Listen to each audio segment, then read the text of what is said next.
LLSP alumna. Welcome to the first program of our Lunch and Learn with KARAMAH series. As many of you know, KARAMAH has been making an effort to reach out to our over 500 alumni worldwide to update their contact information and to ask them how KARAMAH can continue to serve their needs. And one thing that many of you have told us is that you'd like to be able to regain that sense of a supportive community that you experienced during your LLSP. This Lunch and Learn series is a response to that desire for community. Over the next year, we will be introducing you to the members of the KARAMAH Board of Directors. Many of them are currently engaged in projects that might be of interest to you. In addition, we will be sharing interviews on topics of interest to our community. The format for the series will be 25 to 30-minute interviews. The series will run every fourth Thursday of the month at noon Eastern Time. We realize that many of you, living all over the world as you do, may not be able to attend the live interviews. To meet your needs, all interviews will be taped. And now, let's get started with our first interview with our founder, Dr. Azizah al-Hibri. Welcome, ya Azizah. Assalamu alaikum. Welcome to all of you. So I wanted to start by asking you to give our listeners a bit of an idea about your background, when and where you were born, your education, and the people who had a formative influence on your life. Okay, sure. Usually you don't ask a woman about her birth date. But I in general terms. Decades ago, I was born on January 14, 1943, when my father and grandfather were at the mosque. When they came back, they were told that Azizah was born. Azizah is the name of my grandmother. She named me. I'm one of 5 siblings. I have 3 brothers and a sister. The most influential person in my life, besides my grandfather, Sheikh Muhammad al-Hibri, is my brother Ibrahim, who's the founder of the LLSP Foundation. And he is a great influence because he made sure that against some of the reservations my father had about my higher education, going out of the house and into a mixed climate, co-ed at universities, my brother made sure that not only I went to the American University of Beirut, but also later came to the United States and got 2 degrees, one in philosophy and one in law. So we can say that he was really your champion. Very much so, all his life. And he didn't always agree with my feminist theory, especially the ones in the early days when they were a little bit more extreme. But he always supported me. Difference of opinion did not make a difference for him in his support. And would you say that, well, you've talked about your grandfather's influence, and what role did your father play in terms of his influence on your formation, your life? Actually, my grandfather was the major influence in my life from a religious point of view, because he was a well-known scholar, one of the major scholars in the area. In fact, at one point he was also nominated to be the Mufti of Lebanon, but he turned it down because by then it had become a position with the Lebanese government, and he didn't want to be the Mufti to be an employee of the government. So my grandfather was the great influence. My father helped me in a very important way. He hired for me an Azhari sheikh who taught me the Quran and made me read it. I did khitmah 3 different times by the age I was 9, which is really very early. And the sheikh that he chose for me was somebody who discussed the Quran with me, and therefore has a lot of influence on me today, because I understand how to talk about the ideas in the Quran respectfully and how to analyze and not to be afraid. Most people are afraid to talk about the Quran, and some people don't even read it. They put it on the shelf. But alhamdulillah, I was able to do a lot more with this sheikh. He had a great influence on me. And that's the result of my father. And also my father had a lot of discussion groups of Muslims, sometimes Sufi, sometimes just regular sheikhs who come to our house and consistently, almost daily, have religious circles where they discuss these things. And of course, I was a witness to all of that. So, Azizah, were your other siblings encouraged to take an interest in, the Quran and in Islam as well, or were you? my older brother, of course, had the same sheikh as I did up to a certain time in his life. The younger siblings come at a different time in the life of the family. Much later in life, and by then the sheikh was gone. They were sent to Islamic schools because I had the sheikh at home, I was sent to the American School for Girls. And so that was the beginning of your interest in Islam, and you went to the American School for Girls. And then after that, did I hear you say you went on to the AUB? Tell us a bit about that. Yes, and I think it was fortuitous that I went to the American School for Girls because that led to my coming later to AUB and the US. But it was a struggle to get into higher education because my father, by then my grandfather had passed away, and my father was very concerned about sending me to a co-ed climate. Remember, these were the old days. And so my cousin, who was a tentative possible groom for me, right? He came and told my father she really needs to get an education. And my brother also weighed in. So I ended up in school. And but there I was not as focused on studies as I was in my high school. And that's because I was in a whole new environment, which was not religious, which was co-ed, which was American in many ways. So I sort of got involved in that and did not end up doing so greatly in school. And I remember at one point when I finished my BA, I had to have an oral exam for the BA. And I was very worried about it. And I was sitting in the office of Charles Malik. Many people know who Charles Malik is. He's a famous Lebanese who signed the document that founded the United Nations. He was the chair of the philosophy department. I had originally gone to physics because that was one way to convince my father that I need to go to school, to higher education. Because when I said I wanted to go to study Arabic literature, I was already published by the age of 16. He said, you don't need to go to school. We have the best library on Arabic and Islamic literature in the country, which was true. He said, sit in the room and read it. So I wanted to make it difficult for him. And I said, I'll just do physics. We don't have a lab. And he said, okay, you can go to school. And then I got all busy with the life at AUB and ended up in philosophy so that I can preserve some of my credits in math and physics. So I remember sitting in that room waiting for my turn to go in and do my oral, and there was a person in that room. And he said, why are you so nervous? Who are you? So I told him who I was, and my uncle then was a minister in the cabinet in which Charles Malik was a minister. He said, oh, they're very good friends, your uncle and Charles Malik. Don't worry, he'll pass you. You know, the usual Middle Eastern way.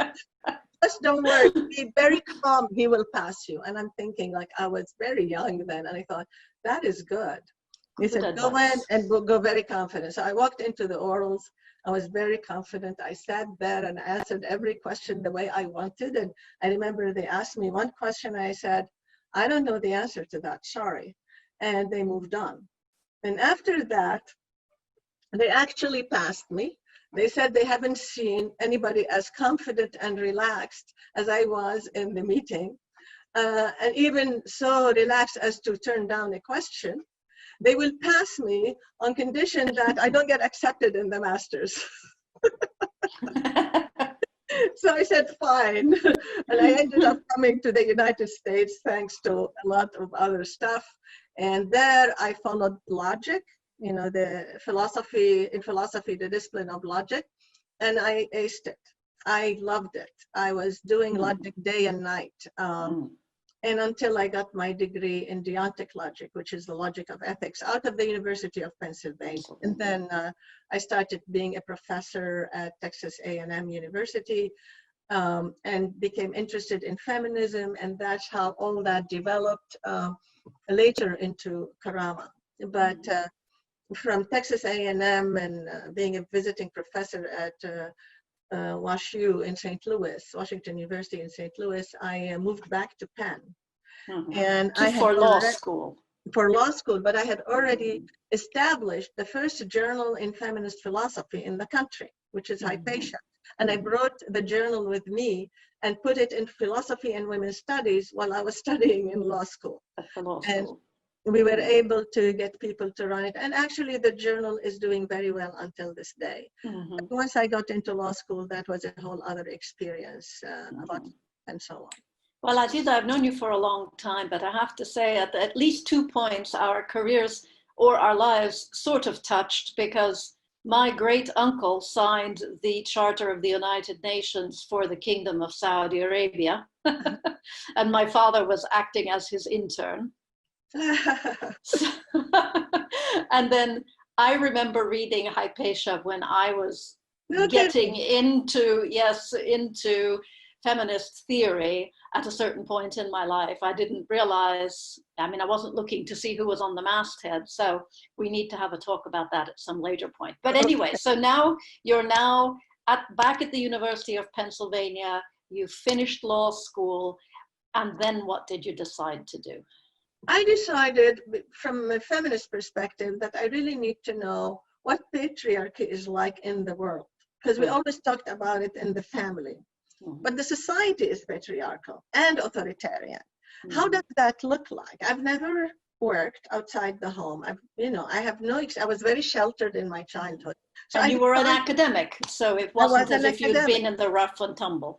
Absolutely. I mean, as an academic, I faced racism, and I possibly faced patriarchy, but patriarchy at university was not the thing that so much interested me as to how the business world, which affects so much our lives, was doing with patriarchy. So I went to law firms on Wall Street because, they represent businesses and so on. And I also experienced patriarchy and, the authoritarian structure on Wall Street. I think maybe a lot of people know that a lot of the law firms, well, originally all the law firms and many of the businesses were patterned after the military model. And so, for example, when I was at the law firm, there were rules about who says good morning to whom, and who, and if somebody doesn't say good morning to you, what do? You look down. You don't, So these I found to be very troubling from an Islamic ethics perspective. How do you deal with people? And I also felt that whatever God has given me in terms of intellect and energy, I was using it to develop the business deals of certain people and then put my writings on the shelf. They're gone, but I'm not doing any service to the public good. That's when I decided to go to teaching. And on my way, I wrote the article on being a Muslim corporate lawyer, in which I discussed all these critiques of the structure of the law firm. And it was highly popular. It's probably the fastest article I wrote and the shortest. But I had librarians who were Jews or who were Christian or whatever, all calling me and saying that they loved the article and they have a similar critique. And what year was this, or what period was this approximately? This would have been in the late 80s. Late 80s. Yeah. Okay. And that article, by the way, is on KARAMAH's website. If anybody's interested, go download it and read it. It's very simple and very clear, and it tells us something about finally how patriarchy works and how. So you and I met at the law school at the University of Pennsylvania, though I came in a year after, therefore I graduated a year after you did. And then for a while we lost touch, and then we got back together again in the early 90s. And we discussed the need for a Muslim women's organization. So please tell our alumna a little bit about the formation of KARAMAH, why at that particular point? It was actually in the very early 90s, because I remember 90, I went to Richmond in 92, and we have already discussed it. Yeah, I think in 91 is, that's my recollection. 1991, something like that. And you were still working at a law firm, I believe, at that time, when I met with you. And Shahila Sharif, who was working with me at another law firm on Wall Street, and they came in, and we all three came in and went to a very nice restaurant. I wish I would remember the name of that restaurant in New York. It's New York. It probably isn't even there anymore. And we talked about several things. Well, at that time, the pressure was that a lot of the feminists, who were basically my sisters in the 60s and 70s, were now appropriating the voice of the Muslim woman. And they were trying to talk in our name. And they were raising issues for the Muslim woman that we did not think were our issues. For example, I mean, on a wider scale, for example, the hijab, that was not our issue. The passivity of the Muslim woman, they didn't know the Muslim woman and attributed to her passivity. And even FGM was the major issue at the front lines, when there were a lot of other issues that Muslim women in their own voice would have raised instead. And that, I think, made us think, Sarah, myself, and Shahila, that we really need an organization that represents Muslim women and reappropriates our voice in the international and in the domestic arena. Because we felt that the women were doing to us, the Western women were doing to us, what they in the women's movement complained the men were doing to them. Well, it's the pernicious influence of Orientalism, which was trying to stuff the immensely varied experiences of Muslim women into neat little Orientalist boxes.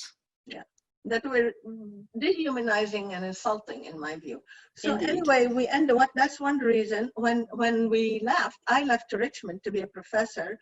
And so I decided to incorporate an organization, the organization we had discussed.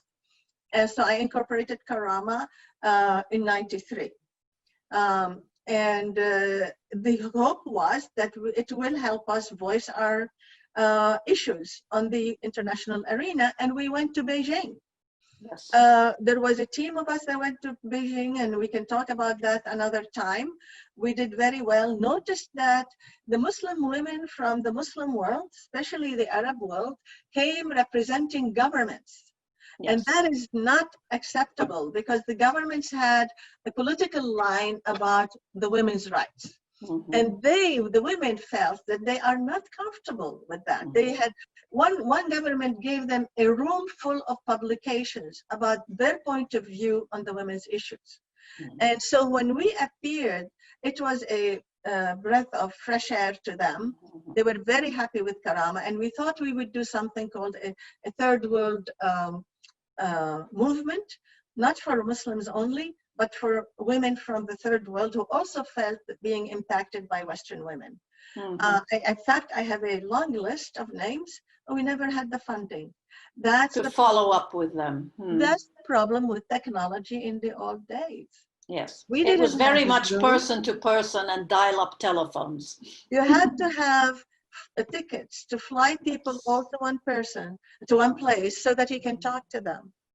And if you do it on the phone, it's person to person. I mean, that's not a movement. No. And if you're not getting money from governments, where do you get your money from? And we can't get money from governments, because then we would be under their thumb. Exactly, that has been our policy. Indeed. So the only exception is that we do take money from DOJ. That's different. We pay taxes, we take money from them to deal with issues of importance to the Muslims, and so on. So yeah. So 1993, KARAMAH was established, and you were teaching at the University of Richmond at that time.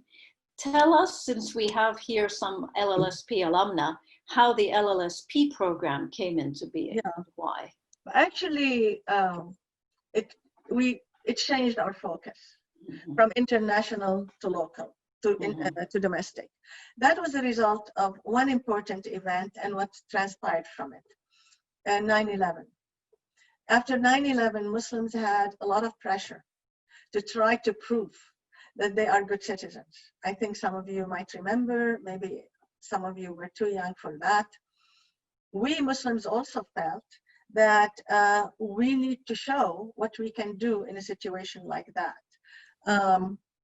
So Muslim women started feeling the pressure and contacted us and said, we would like to work as interns in a Muslim organization, even if you're not doing Islam or whatever, just a Muslim organization, because we feel it's time we serve our own people because of all the pressure that was happening after 9/11. And so we took them. We took a few interns, 2002, that was the first summer after 9/11. And I'm a professor. I never knew how, I still don't know how to run a nonprofit or what is expected of a nonprofit. I just knew the ideas and what to teach and so on. So we went into the first meeting and the interns were sitting around and they're saying, what do we do now? And I said, I don't know. I mean, remember, Karama was very young. We didn't have projects. We didn't have a staff. We didn't have anything. And they said, well, we're here. Maybe you can talk to us. Maybe you can teach us. And I thought, yeah, that I can do. So I started lecturing them every week so many times. And that program in 2002 developed into LLSP, a more formal program in which not only the interns, but also women from outside Karama who are interested in it could come and attend. And we also expanded its scope so that others are teaching in it, and not just on Islamic law, but leadership and also conflict resolution. And so it grew over time. And now it is a pretty much admired program among many people at home and abroad. Indeed it is, and indeed it should be. So we're getting close to the end of our half hour here. Can you tell our listeners what it is that you're working on these days? So one of the issues that I came across while teaching Islamic law at the University of Richmond in a seminar was that a student of mine called Nancy Jensen told me when I spoke about the Medina Charter, and she researched it for her term paper for the seminar, that she noticed a great deal of similarity between the Medina Charter, Charter of Medina, and the US Constitution. And that started the whole project of Islam and America. I wrote an article about it, which you will find on the website of Karama, called Islamic and American Constitutionalism, in which I compare the two. And since then, we have now a grant and a team. The team is in Ireland, possibly in England. It is in Morocco. It is possibly now in the Vatican. It's in the US, different places. They're all researching documents that they are allowed to access to find out more about not only similarities, but maybe interaction between Muslims and Western civilizations in which they learned from us. And this is different from the whole path of the Renaissance discussion that historians have written about. We're actually doing other lines of communication, and we have had some really interesting discoveries about the transfer of thought from the Muslim world, possibly to the founding fathers of the US.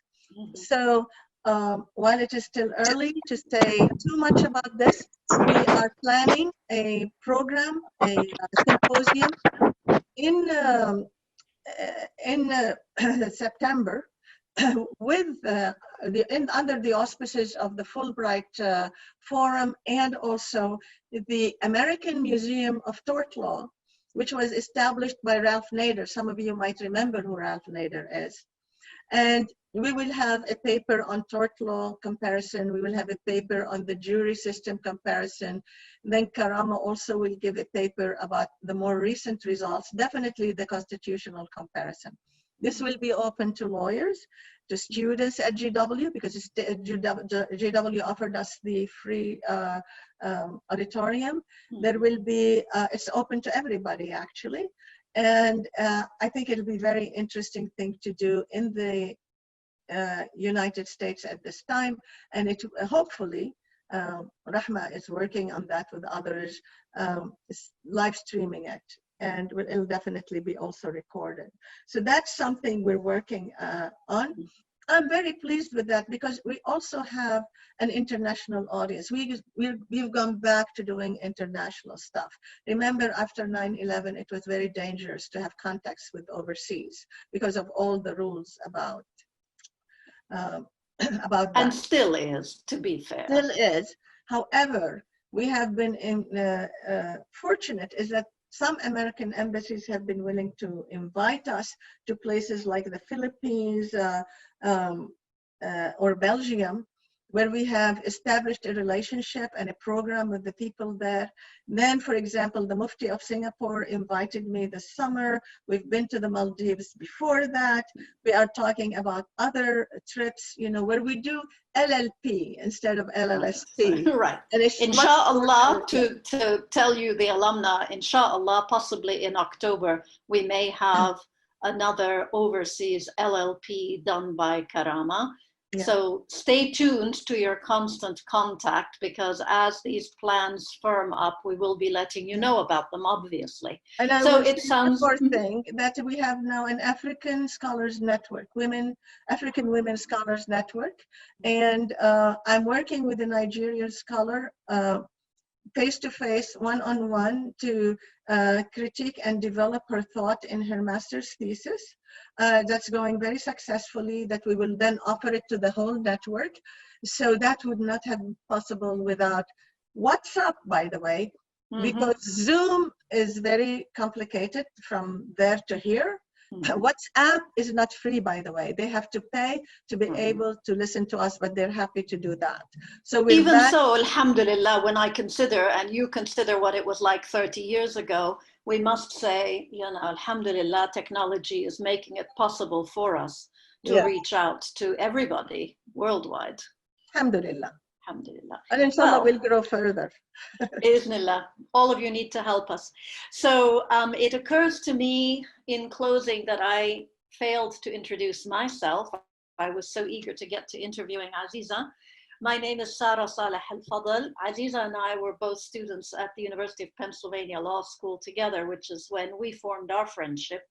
And I, like so many women, had to take time off for family. But once my children were old enough, I came back to Karamah, and I have been serving as chairperson of the board last year and this year.